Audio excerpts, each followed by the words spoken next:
Hello everyone, welcome to chemistry class. आज का जो टॉपिक है वो है ऑप्टिकली एक्टिव और polar rotator compound. Optically active कौन से कंपाउंड होते हैं? अगर हम कोई भी कंपाउंड का सॉल्यूशन लेते हैं, फॉर एग्जांपल जैसे शुगर को वाटर में डिज़ोल्व करें तो वो सॉल्यूशन बन जाएगा शुगर का। अब हम इस सॉल्यूशन में से जब प्लेन पोलराइज लाइट को पास करवाते हैं, प्लेन पोलराइज लाइट कौन सी होती है? अगर हम लाइट को निकोल प्रिज्म से पास करवाते हैं तो जो प्रिज्म होता है वो क्या करता है, इस लाइट को एक जगह फोकस कर देता है। इस तरह से जो लाइट बनती है वो प्लेन पोलराइज लाइट होती है। अब अगर हम इस प्लेन पोलराइज लाइट को सॉल्यूशन से पास करवाते हैं तो वो लाइट क्या करती है, ये सॉल्यूशन का जो बॉटम होती है उसको रोटेट करती है। रोटेट किस डायरेक्शन में करती है? इसमें दो रोटेशन होते हैं। सबसे पहले होता है दक्षिणावृत्त डेक्सो रोटेटरी, जिसका मतलब होता है राइट साइड में। सेकंड होता है वामावृत्त। वामावृत्त का मतलब होता है लीवो रोटेटरी, यानी कि लेफ्ट डायरेक्शन में। अब जो ऐसे यौगिक यानी जो ऐसे कंपाउंड होते हैं उन्हें हम बोलते हैं ऑप्टिकली एक्टिव, जो क्या करते हैं, या तो सॉल्यूशन के बॉटम को डेक्सो रोटेटरी में या फिर लेवो रोटेटरी में रोटेट कर देते हैं। इसके बाद क्या होता है, इन कंपाउंड को हम क्या कहते हैं, जो राइट डायरेक्शन में लाइट के बॉटम को रोटेट करते हैं उन्हें हम क्या बोलते हैं, डेक्सो रोटेटरी कंपाउंड। इनके लिए क्या यूज़ होता है, इनके लिए स्मॉल डी और प्लस से इन्हें शो किया जाता है। उसके बाद है, अगर ये लाइट के बॉटम को लीवो रोटेटरी यानी कि लेफ्ट डायरेक्शन में रोटेट कर देते हैं तो इनके लिए यूज़ होता है स्मॉल एल या माइनस। अब ऐसे भी कंपाउंड होते हैं जो लाइट को किसी भी डायरेक्शन में रोटेट नहीं करते हैं, इन्हें क्या बोलते हैं, इन्हें ऑप्टिकली इनएक्टिव कंपाउंड बोलते हैं। इनके लिए हम स्मॉल डी एल या प्लस माइनस का यूज़ करते हैं। अब देखो ये डायग्राम के थ्रू प्रेजेंट किया गया है। सबसे पहले प्लेन पोलराइज्ड क्या होगी, इसमें देखो जो लाइट है वो एक जगह फोकस है यानी सेंटर में है। अब अगर हम इस लाइट को सॉल्यूशन में, जो सॉल्यूशन ऑफ कंपाउंड है ये, इसमें से पास करवाते हैं तो वो क्या करता है, लाइट को सबसे पहले डिक्सो रोटेटरी यानी कि अगर राइट डायरेक्शन में रोटेट कर दे तो उसके लिए स्मॉल डी या प्लस का यूज़ किया जाता है। अगर वो लेफ्ट डायरेक्शन में रोटेट करे तो उसके लिए लीवो रोटेटरी यानी स्मॉल एल या माइनस का यूज़ किया जाता है।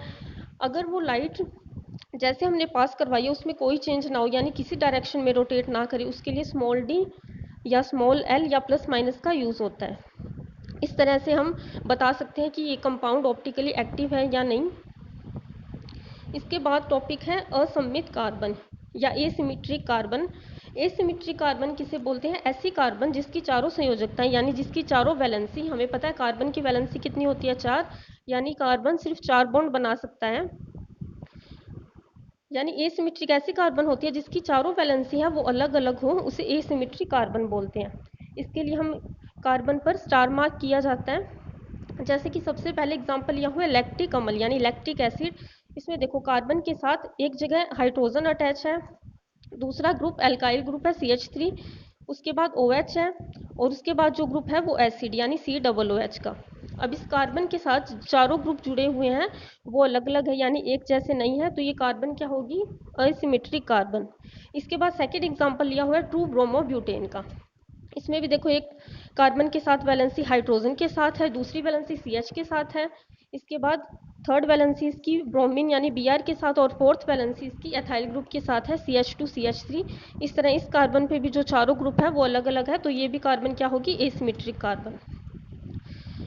थर्ड जो एग्जाम्पल है इसका वो है टार्ट्रिक अम्ल। अब इसमें देखो क्या है, इसमें दो कार्बन यूज है जिनको मैंने मार्क किया हुआ है कार्बन 1 और 2। अगर मैं आपको कार्बन 1 की बताऊं कि ये एसिमेट्रिक कैसे होगा, अगर हम कार्बन 1 की बात करते हैं यानी कि आप सबसे पहले कार्बन 2 को समझे। अगर कार्बन 2 में देखें हम, देखो कार्बन 2 जो मार्क किया हुआ है उसमें कार्बन की लेफ्ट साइड में हाइड्रोजन है, ठीक है, उसके राइट साइड में OH ग्रुप है। अगर हम उसकी अप साइड में यानी ऊपर बात करें तो उसके साथ जुड़ा हुआ है एसिडिक ग्रुप यानी COOH। उसके बाद डाउन साइड में जो कार्बन के साथ ग्रुप जुड़ा हुआ है वो है CH COOH OH। उसे क्या करते हैं, उसे हम पूरे को एक ग्रुप मान लेते हैं। इस तरह से हाइड्रोजन एक ग्रुप हुआ, दूसरा ग्रुप COH, तीसरा ग्रुप होगा OH और जो लास्ट फोर्थ ग्रुप होगा वो हमने इस पूरे ग्रुप को मानना है यानी CHOH और COOH। इस तरह से इस कार्बन की भी क्या होगी, चारों वैलेंसी अलग अलग होगी। इसी तरह ये कार्बन भी क्या होगा, एसिमेट्रिक कार्बन होगा। इसी तरह अगर सेम हम कार्बन 1 के लिए देखते हैं तो कार्बन 1 की भी देखो चारों वैलेंसी क्या होगी, अलग अलग होगी। एक हाइड्रोजन, एक OH, एक COOH, और जो इसकी लास्ट वैलेंसी होगी वो हम इस पूरे ग्रुप को मानेंगे जो C2 कार्बन के साथ अटैच है, वो पूरा ग्रुप है एक। तो इस तरह से ये भी क्या होगा, एसिमेट्रिक कार्बन होगा। अगर हमें इसमें ऐसे बताना है कि एसिमेट्रिक कार्बन कितने हैं, उनके नंबर, तो देखो सबसे पहले जो एग्जांपल है लैक्टिक अम्ल, उसमें स्टार मार्क किया हुआ है एक कार्बन को, यानी इसमें एसिमेट्रिक कार्बन कितनी होगी, एक। ऐसे ही 2 ब्रोमोब्यूटेन है, उसमें भी एसिमेट्रिक कार्बन कितनी होगी, एक। अगर हम टार्टिक एसिड की बात करते हैं तो उसमें एसिमेट्रिक कार्बन 2 होगी, एक कार्बन 1 और दूसरी होगी कार्बन 2।